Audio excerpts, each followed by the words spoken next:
Capítulo 8. O Novo Testamento ultrapassa o mal do Velho Testamento.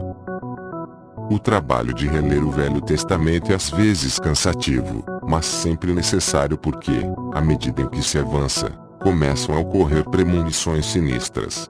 Abraão, outro ancestral de todo o monoteísmo, está pronto para fazer um sacrifício humano de seu próprio primogênito. E chega um boato de que uma virgem conceberá e gerará um filho. Gradualmente esses dois mitos começam a convergir. É necessário ter isso em mente quando chegamos ao Novo Testamento porque, se você pegar qualquer um dos 4 evangelhos e lê-los ao acaso, não demorará muito até ficar sabendo que este ou aquele ato ou frase atribuídos a Jesus foram feitos de tal maneira para que uma antiga profecia se realizasse. Falando da chegada de Jesus a Jerusalém, montado num jumento, Mateus diz em seu capítulo 21, versículo 4, no entanto, isso ocorreu para que se cumprisse o que fora dito por meio do profeta. A referência é provavelmente Zacarias 9, onde é dito que, quando o Messias chegar, estará montado num jumento. Os judeus ainda estão esperando essa chegada e os cristãos alegam que ela já ocorreu. Se pode parecer estranho que uma ação seja realizada de forma deliberada para concretizar uma profecia, é porque isso é mesmo estranho. E é necessariamente estranho porque, assim como o Velho Testamento, o Novo também é obra de carpintaria grosseira, martelada e montada bem depois dos seus pretensos acontecimentos, e cheia de tentativas improvisadas para fazer com que as coisas deem certo. Por concisão, vou me render de novo a um autor melhor do que eu e citar o que Mencken irrefutavelmente diz em seu treatise Onti Godes. O fato simples é que o Novo Testamento, como o conhecemos, é um ajuntamento atrapalhado de documentos mais ou menos discordantes, alguns dos quais provavelmente de origem mas outros palpavelmente apócrifos, e a maioria deles, os bons junto com os ruins, mostrando sinais inconfundíveis de terem sido manipulados. Tanto Paine quanto Mencken, que, por motivos distintos, propõe-se a um esforço honesto de ler os textos, foram respaldados por erudição bíblica posterior, grande parte da qual adotada para mostrar que os textos ainda eram relevantes. Mas esse argumento tem lugar acima da cabeça daqueles para quem o grande livro é tudo que se necessita. Podemos nos lembrar do governador do Texas que, indagado se a Bíblia também devia ser ensinada em espanhol, retrucou que se inglês foi bom bastante para Jesus, então é bom bastante para mim. Corretamente os simplórios são assim chamados. Em 2004, um filme novelesco sobre a morte de Jesus foi produzido por um fascista australiano e ator canastran chamado Mel Gibson. O Sr. Gibson é adepto de uma excêntrica e cismática seita católica formada principalmente dele mesmo e do seu pai, um bandido ainda mais violento, e afirmou que é uma pena que a sua querida esposa vai para o inferno porque não aceita os sacramentos corretos. Esse horrendo destino ele descreve como uma declaração do trono. A doutrina de sua própria seita é explicitamente antissemita e o filme buscava, de maneira incansável, jogar a culpa da crucificação nos judeus. Apesar do óbvio fanatismo, que provocou críticas de alguns cristãos mais cautelosos, o filme A Paixão de Cristo foi empregado oportunamente por muitas igrejas da corrente principal como ferramenta de recrutamento. Em um dos eventos ecumênicos pré-lançamento que patrocinou, o Sr. Gibson defendeu sua bagunça cinematográfica, que é também um exercício de homoerotismo sadomasoquista estrelado por um ator sem talento que ao que parece nasceu na Islândia ou em Minnesota, como sendo baseado em relatos de testemunhas oculares. Na época, julguei extraordinário que um sucesso de milhões de dólares pudesse ser abertamente baseado numa alegação patentemente fraudulenta, mas ninguém pareceu se importar. Mesmo as autoridades judaicas permaneceram, em grande parte, em silêncio. Mas, então, algumas delas quiseram amortecer esse velho argumento, que durante séculos levou aos pogroms da Páscoa contra os judeus assassinos de Cristo. Foi só 2 décadas depois da Segunda Guerra Mundial que o Vaticano retirou formalmente a acusação de decídio contra o povo judeu como um todo, e a verdade é que os judeus costumavam reivindicar crédito pela crucificação. Maimônides descreve a punição do detestável herege nazareno como um dos maiores feitos dos anciãos judeus. insistindo que o nome de Jesus nunca fosse mencionado, exceto quando acompanhado de um praguejar, e anunciando que sua punição deveria ser ferver em excremento por toda a eternidade. Que belo católico Maimônides teria dado! No entanto, ele caiu nos mesmos erros que os cristãos, ao assumir que os 4 evangelhos fossem em algum sentido registros históricos. Seus múltiplos autores, nenhum dos quais publicou qualquer coisa até muitas décadas após a crucificação, não conseguem concordar em nada que tenha importância. Mateus e Lucas não conseguem coincidir no nascimento imaculado ou na genealogia de Jesus. Eles claramente se contradizem sobre a fuga para o Egito. Mateus dizendo que José foi avisado em sonho para fugir imediatamente e Lucas dizendo que todos os 3 permaneceram em Belém até a purificação de Maria conforme as leis de Moisés, o que equivaleria a 40 dias, e então voltaram a Nazaré via Jerusalém.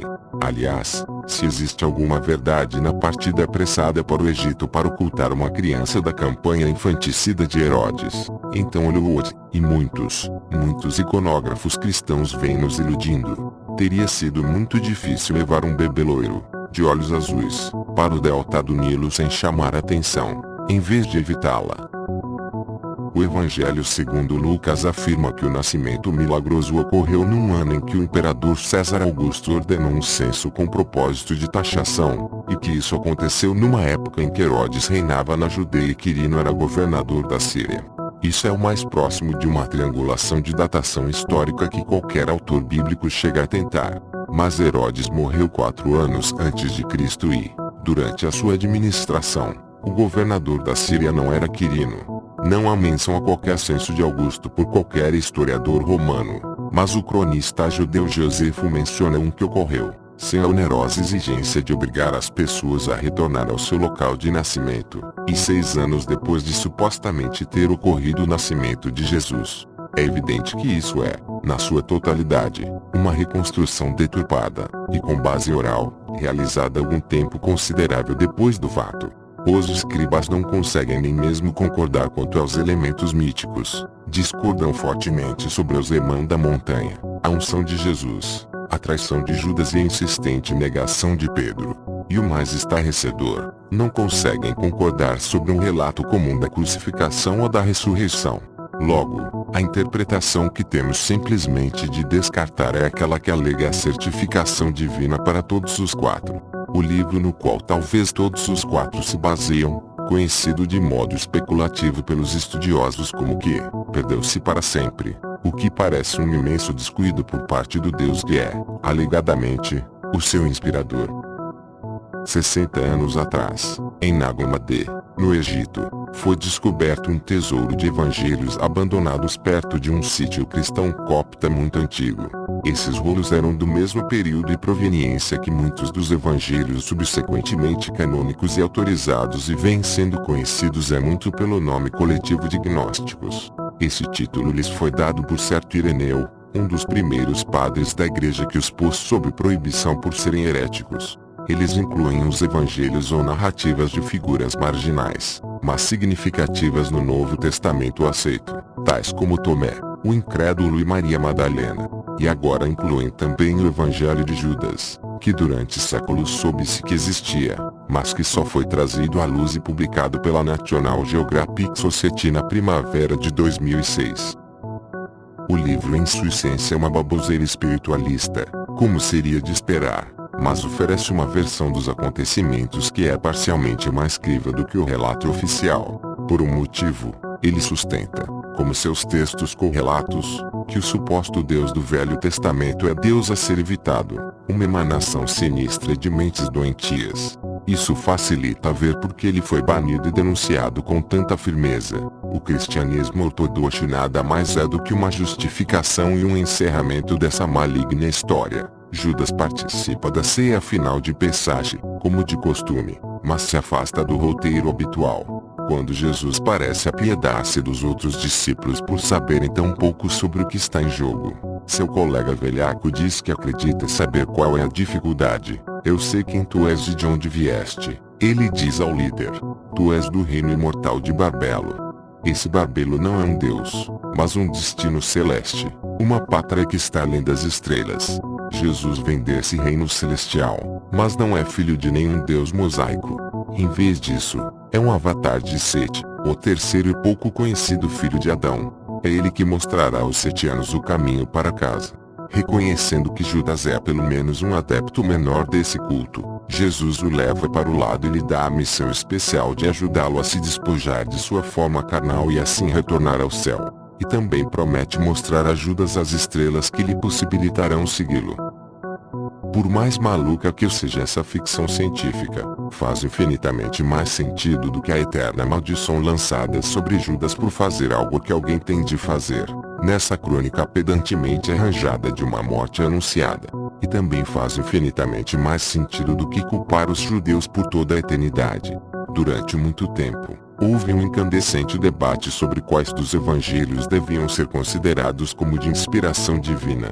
Alguns argumentavam em favor destes, outros em favor daqueles. E muitas vidas foram horrivelmente perdidas nessa discussão. Ninguém ousava dizer que eram todos escritos pelo homem muito depois de o suposto drama ter acabado. E o Apocalipse de São João parece ter conseguido se espremer no cânone por causa do nome, bastante comum, do seu autor. Mas, como diz Jorge Luiz Borges, caso os gnósticos alexandrinos tivessem ganhado a parada, algum Dante posterior teria nos desenhado uma imagem do mundo hipnoticamente bela das maravilhas de Barbelo. Esse conceito eu prefiro chamar de folheiro de Borges, a verve e imaginação necessárias para visualizar uma seção transversal de ramos e folhagens evolucionárias, com as extraordinárias mais reais possibilidades de que uma haste ou linha, ou melodia ou poema, tenha predominado no labirinto. Grandes abóbadas e campanários e hinos, ele poderia ter acrescentado, o teriam consagrado, e habilidosos torturadores teriam trabalhado por dias naqueles que duvidassem da verdade de Barbelo, a começar pelas unhas, abrindo engenhosamente o caminho até os testículos, a vagina, os olhos e as vísceras.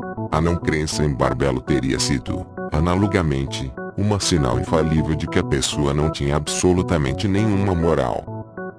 O melhor argumento que conheço para a existência altamente questionável de Jesus é este: seus iletrados discípulos vivos não nos deixaram nenhum registro e, em todo caso, não teriam sido cristãos, uma vez que jamais haveriam de ler esses livros posteriores nos quais cristãos precisam afirmar sua crença e, em todo caso, não tinham ideia de que alguém viria a fundar uma igreja com base nos anúncios de seu mestre. E tampouco, em qualquer um dos evangelhos posteriormente compilados, mal existe alguma palavra para sugerir que Jesus quisesse ser fundador de uma igreja. Não obstante tudo isso, as profecias do confuso Velho Testamento indicam que o Messias nascerá na cidade de Davi, que parece de fato ter sido Belém. No entanto, os pais de Jesus, ao que parece, eram de Nazaré e, se tiveram um filho, provavelmente ele foi dado à luz nessa cidade. Portanto, um volume enorme de invenção, referente a Augusto, Herodes e Quirino, é investido em confeccionar a história do censo e mudar a cena do nascimento para Belém, onde, aliás, jamais é mencionado algum estábulo. Mas por que fazer tudo isso, já que uma invenção muito mais fácil poderia ter feito com que nascesse logo de cara em Belém, sem quaisquer correrias desnecessárias para isso acontecer? As próprias tentativas de esticar e curvar a história podem ser uma prova inversa de que alguém de posterior importância realmente nasceu, de modo que, em retrospecto, e para realizar a profecia, a evidência precisou ser um tanto massageada. Mas então até mesmo a minha tentativa de ser justo e ter a mente aberta nesse caso é subvertida pelo Evangelho de João, que parece sugerir que Jesus não nasceu em Belém nem descendia do rei Davi. Se os apóstolos não sabem e não conseguem chegar a um acordo, qual é a utilidade da minha análise? Em todo caso, se a sua linhagem real é algo para se vangloriar e motivo para profecias, por que a insistência em outras partes para o seu nascimento aparentemente humilde? Em quase todas as religiões, do budismo ao islã, aparece um profeta humilde ou um príncipe que vem a se identificar com os pobres. Mas o que é isso senão populismo? Mal chega a ser surpresa que as religiões optem por se dirigir primeiro à maioria, que é pobre, desorientada e inculta. As contradições e ignorâncias do Novo Testamento preencheram muitos livros escritos por eminentes estudiosos, e nunca foram explicadas por qualquer autoridade cristã, exceto nos mais frágeis termos de metáfora e de um Cristo de fé. A fragilidade deriva do fato de que, até recentemente, os cristãos podiam simplesmente queimar ou silenciar qualquer um que fizesse perguntas inconvenientes. Os evangelhos são úteis, porém, para redemonstrar o mesmo ponto de seus volumes predecessores, ou seja, que a religião é fabricada pelo homem, porquanto a lei foi dada por intermédio de Moisés, diz São João, mas a graça e a verdade vieram através de Jesus Cristo. São Mateus tem o mesmo efeito, baseando tudo em um ou dois versículos do profeta Isaías, que disse ao rei Acás, quase 8 séculos antes da ainda não fixada data do nascimento de Jesus, que o Senhor, Ele mesmo vos dará um sinal, eis que a virgem ficará grávida e dará à luz um filho. Isso estimulou Acás a acreditar que lhe seria dada a vitória sobre seus inimigos, o que, como resultado, mesmo que se tome seu relato como narrativa histórica, ele não conseguiu. O quadro é alterado ainda mais quando sabemos que a palavra é traduzida como virgem, ou seja, alma, significa apenas mulher jovem. Em todo caso, a partenogênese não é possível para mamíferos humanos e, mesmo que essa lei fosse relaxada em um caso apenas, isso não provaria que o bebê resultante tivesse poder divino. Logo, como de costume, a religião desperta suspeitas ao tentar provar demais. Por analogia reversa, o Sermão da Montanha reproduz Moisés no Monte Sinai, e os discípulos não descritos correspondem aos judeus que seguiam Moisés aonde quer que ele fosse, e assim a profecia é realizada para qualquer um que não note ou não se importe com o fato de que a história está sofrendo engenharia reversa, como diríamos atualmente. Numa breve passagem de apenas um evangelho, apropriada pelo atormentador de judeus, Mel Gibson, os rabinos aparecem fazendo eco a Deus no Sinai e realmente clamam para que a culpa no sangue de Jesus recaia sobre todas suas gerações descendentes. Uma exigência que, mesmo que tivesse sido feita, jazia bem além do direito ou poder deles. Mas o caso do nascimento virgem é a prova mais fácil possível de que os humanos estiveram envolvidos na criação de uma lenda. Jesus faz altas alegações por seu Pai Celeste, mas nunca menciona que a mãe era virgem, e é repetidamente muito rude e áspero com ela quando lhe aparece, como fazem as mães judias, para perguntar ou ver como ele está. Ela própria parece não ter lembrança da visita do arcanjo Gabriel, ou do enxame de anjos, todos dizendo-lhe que ela é a mãe de Deus. Em todos os relatos, tudo o que seu filho faz lhe causa enorme surpresa, quando não choque. O que poderia estar ele fazendo ao falar com os rabinos no templo? O que estaria dizendo quando educadamente lhe diz que está cuidando dos negócios do pai? Seria de esperar uma memória materna mais forte, especialmente de alguém que tenha passado pela experiência, única entre todas as mulheres, de se descobrir grávida sem ter preenchido as notórias precondições para esse feliz estado. Lucas chega a cometer uma vez um lapso de linguagem, falando os pais de Jesus quando se refere unicamente a José e Maria quando estes visitam o templo para a purificação dela e são saudados pelo velho Simeão, que pronuncia seu maravilhoso Nunc Dimittis, que, outra das minhas oratórias favoritas, também pode ser um pretendido eco de Moisés vislumbrando a Terra Santa apenas na sua extrema velhice. Então a extraordinária questão da grande prole de Maria. Mateus nos informa que havia 4 irmãos de Jesus, e também algumas irmãs. No Evangelho de Tiago, que não é canônico, mas tampouco renegado, temos o relato do irmão de Jesus com esse nome, que evidentemente era muito ativo em círculos religiosos no mesmo período. Indiscutivelmente, Maria pode ter concebido como virgo intacta e dado à luz um bebê, o que de certo a teria deixado menos intacta. Mas como ela continuou produzindo filhos, do homem José que só existe em discurso indireto, e ainda assim consegue tornar a Sagrada Família tão grande que testemunhas oculares continuam reparando nela. Para resolver esse dilema quase imensionável e quase sexual, aplica-se de novo a engenharia reversa, dessa vez bem mais recentemente que os frenéticos concílios da Igreja que decidiram quais evangelhos eram sinóticos e quais eram apócrifos.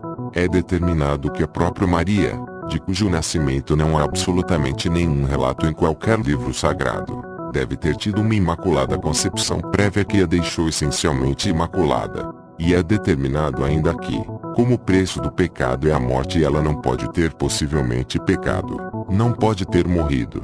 Daí o dogma da Assunção, que afirma a partir do ar que o ar é o meio pelo qual ela subiu ao céu ao mesmo tempo que evitou o túmulo. É interessante notar as datas desses editos magnificamente engenhosos. A doutrina da Imaculada Concepção foi anunciada ou descoberta por Roma em 1852, e o dogma da Assunção em 1950. Dizer que algo é fabricado pelo homem nem sempre quer dizer que seja estúpido. Essas heroicas tentativas de resgate merecem algum crédito, mesmo que assistamos ao barco original fazer água e afundar sem deixar vestígio. Mas, por mais inspirada que possa ser a resolução da Igreja, seria um insulto à divindade alegar que tal inspiração fosse, de alguma forma, divina. Da mesma maneira que o roteiro do Velho Testamento está repleto de enigmas com sonhos e astrologias, o sol fica parado de modo que Josué possa completar seu massacre num sítio que nunca foi localizado. Também a Bíblia cristã está cheia de predições de estrelas, notavelmente aquela sobre Belém, e feiticeiros e curandeiros. Muitos dos dizeres e feitos de Jesus são inócuos, especialmente as beatitudes que expressam um fantasioso pensamento desejoso acerca dos humildes e apaziguadores. Porém muitos são ininteligíveis e mostram crença em magia. Vários são absurdos e mostram uma atitude primitiva em relação à agricultura. Isso se estende a todas as menções sobre arar e semear, e a todas as alusões a mostardeiras e figueiras, e muitos, pelo seu aspecto imediato, são abertamente imorais.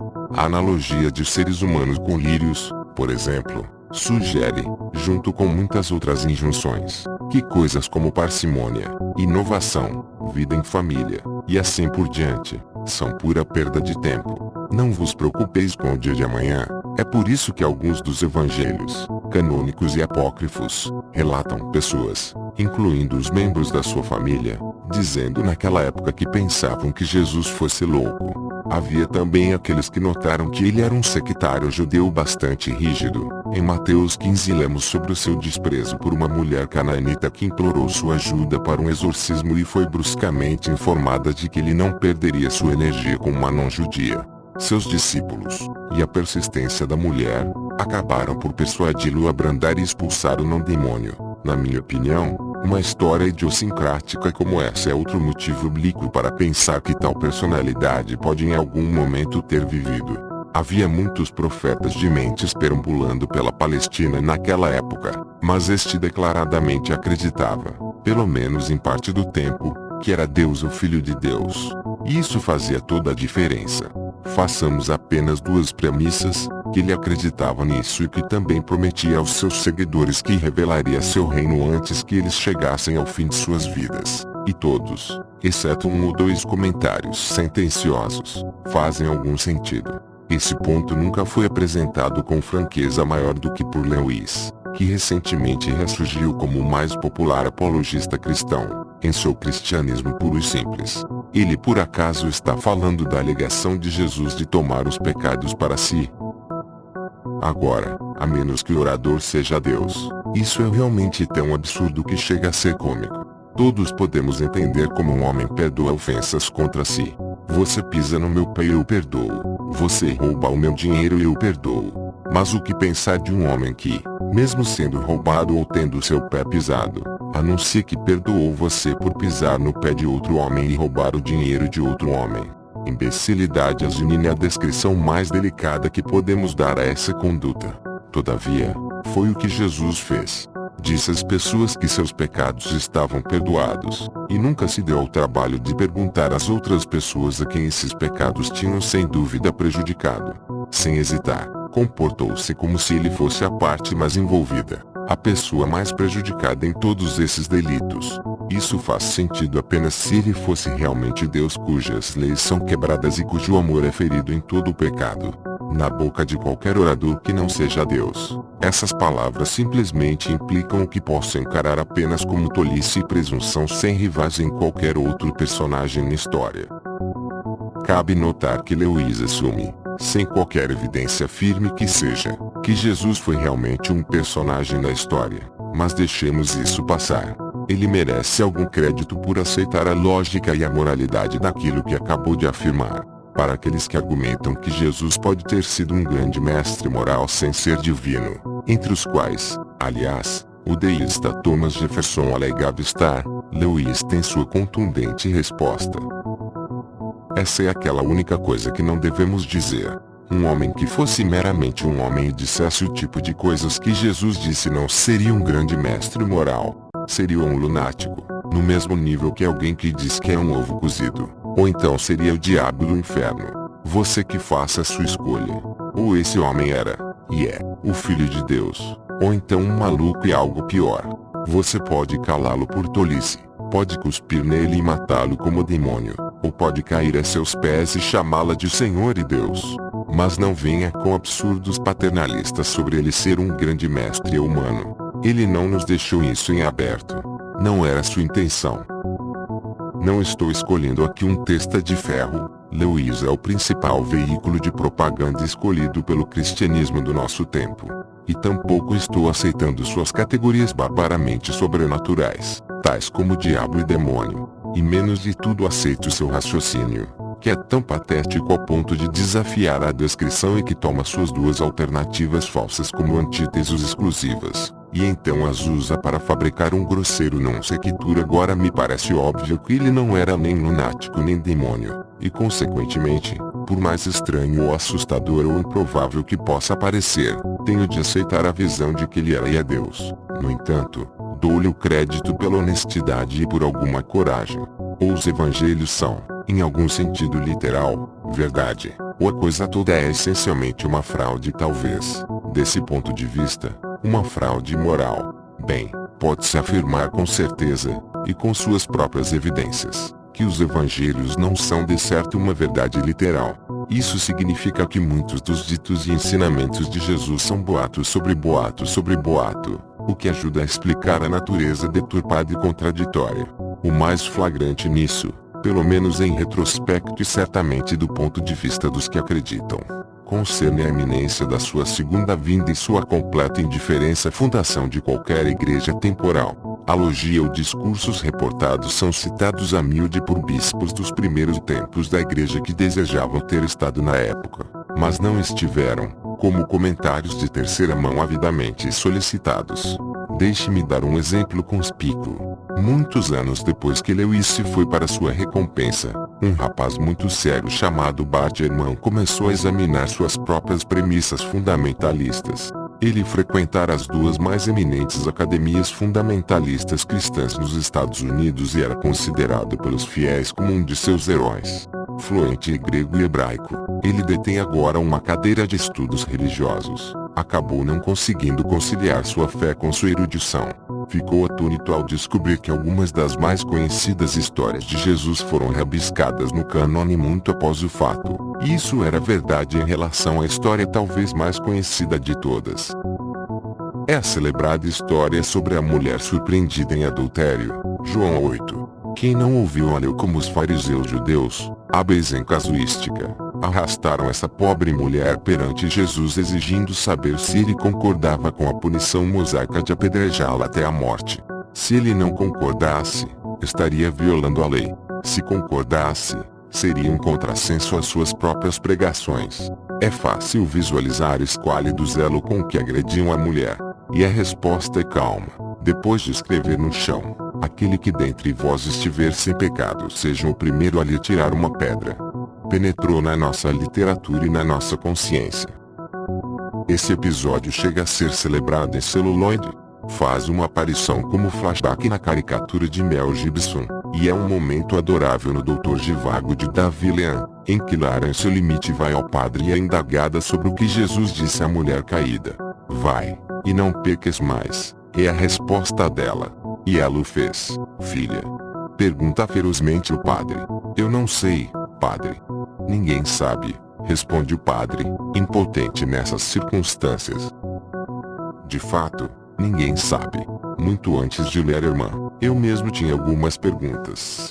Se o Novo Testamento teoricamente deve justificar Moisés, por que solapar as pavorosas leis do Pentateuco? Olho por olho, Dente por dente e matanças de bruxas podem parecer coisas brutais e estúpidas, mas se apenas não pecadores têm o direito de punir, então como podia uma sociedade imperfeita determinar como castigar quem cometesse delitos?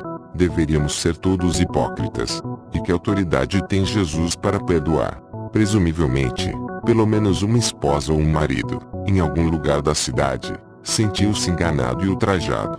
Será o cristianismo, então, pura permissividade sexual? Se é assim, ele tem sido gravemente mal compreendido desde então. E o que foi escrito no chão? Ninguém sabe, mais uma vez. Além disso, a história diz que depois que os fariseus e a multidão se dispersaram, provavelmente por constrangimento, não ficou mais ninguém, exceto Jesus e a mulher. Nesse caso, quem é o narrador do que ele disse a ela? Mesmo assim, eu achava uma boa história. O professor Herman vai mais longe. Ele faz algumas perguntas mais óbvias. Se a mulher foi surpreendida em adultério, o que significa em flagrante delito? Então onde está seu parceiro masculino? A lei mosaica, delineada no Levítico, deixa claro que ambos devem sofrer apedrejamento. De repente percebi que o núcleo do encanto da história é o da moça trêmula e solitária, xingada e arrastada por uma turba de fanáticos famintos de sexo, que finalmente encontram um rosto amigo. Quanto ao que está escrito na poeira do chão, Herman menciona uma velha tradição que postula que Jesus estava rabiscando as transgressões conhecidas dos outros presentes, fazendo assim com que enrubescessem, ficassem evasivos e acabassem indo embora às pressas. Acho que adoro essa ideia, mesmo significando um nível de curiosidade e pruridos, e capacidade de previsão, mundanos da parte dele, aumentando suas próprias dificuldades. Abrangendo tudo isso está o chocante fato de que, como a irmã reconhece, a história não é encontrada nos nossos mais antigos e melhores manuscritos do Evangelho de João. Seu estilo de redação é muito diferente do que encontramos no restante de João, inclusive em histórias imediatamente anteriores e posteriores, e inclui um grande número de palavras e frases que de outro modo são estranhas ao Evangelho. A conclusão é inevitável: essa passagem não era originalmente parte do Evangelho. Mais uma vez escolhi a minha fonte na base de evidência contra o interesse, em outras palavras, de alguém cuja viagem acadêmica e intelectual original não tinha a menor intenção de contestar a Sagrada Escritura. A defesa da consistência, autenticidade ou inspiração bíblica tem estado em farrapos já há algum tempo. Os rasgos só ficam mais e mais óbvios com a melhora da pesquisa e, portanto, não se consegue tirar desse lado nenhuma revelação. Logo, que os defensores e combatentes da religião baseiem-se apenas na fé, e que sejam suficientemente corajosos para admitir que é isso que estão fazendo.